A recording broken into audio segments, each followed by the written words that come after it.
Teman-teman, saya dengan Mas Agus dan Pak Menko ini merintah kita untuk menyampaikan hasil rapat. Pertama tadi kita rapat mengenai EU SEPA dan EU Eurasia dan perjanjian dagang dengan Bangladesh ya. Arahan Bapak Presiden EU SEPA kita ini sudah 8 tahun nggak selesai-selesai. Ya, tinggal beberapa poin lagi gitu. Sudah hampir berapa 90% Pak ya tadi ya. Sudah hampir 90%, oleh karena diharapkan bulan depan akan ada pertemuan yang ke-19 ya di Indonesia, maka pertemuan yang ke-19 besok rampung. Sehingga perundingan perjanjian EU-SEPA yang 8 tahun itu bisa selesai, bisa kita tanda tangani sehingga nanti waktu kunjungan Bapak Presiden ada sesuatu hasil nyata yang bisa ditandatangani bersama-sama. Begitu juga dengan Eurasia, ya, juga hanya beberapa item lagi, mudah-mudahan ini juga bisa diselesaikan. Dengan Bangladesh, tadi memang perdagangan kita surplusnya besar, kita surplus sampai 10 miliar dolar ya. Teman itu kan menyangkut batu bara dan CPO ya.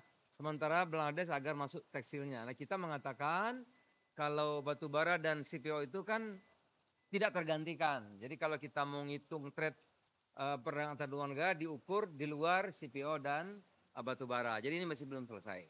Nah yang barusan rapat itu mengenai keluhan dari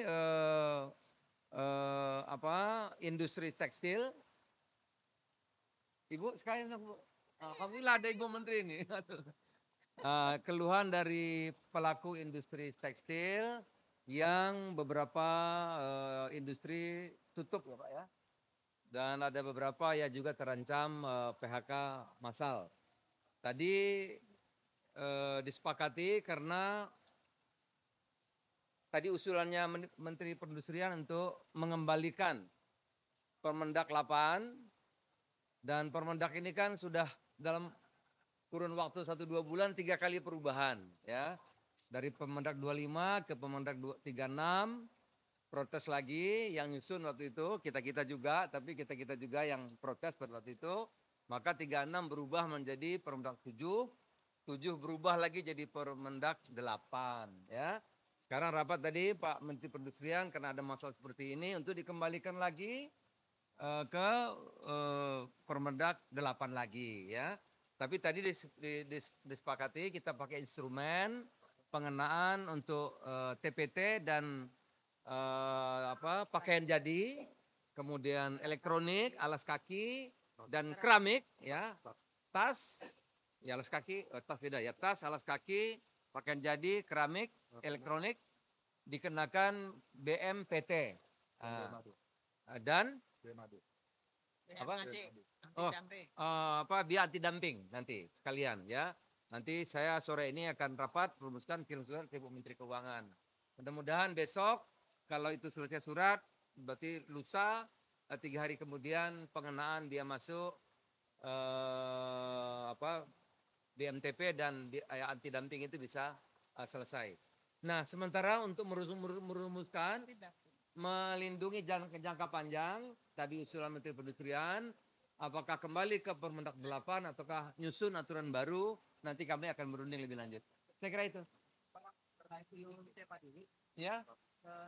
Ini kan penyelesaian UTP masih alat juga ya Pak. Kalau misalnya dari pemerintah sendiri melihatnya sudah nggak banyak perbedaan lagi sebetulnya ya. Hanya kita ingin tadi kalau kan ini pertama EU meminta ada beberapa dikenakan bebas tarif. Ya kita terima saja asal kita juga sebaliknya. Misalnya di sana itu minta susu, kemudian keju, ada beberapa produk ya bebas tarif, ya kita juga minta, kita ada besi baja, kita punya CPO kan, kita punya tekstil dan lain-lain. Jadi ini hampir mudah-mudahan lah ya 1 sampai 5 Juli selesai. Apakah akan terkejar? Berarti bisa terkejar di pemerintahan Jokowi? Bisa, insya Allah bisa. Dikit lagi. Cukup ya? Pak Menteri. Bapak. Jadi peraturan Menteri Keuangan akan keluar berdasarkan permintaan beliau atau berdasarkan Permendak. Dari asosiasi. Ya BMTP dan BMAD nanti prosedurnya kita akan follow up berdasarkan dari Surat. permintaan Menteri Iya. Perindustrian dan Menteri Perdagangan. Baik. Itu ya. Ya. Oke. Baik, makasih ya. Terima kasih.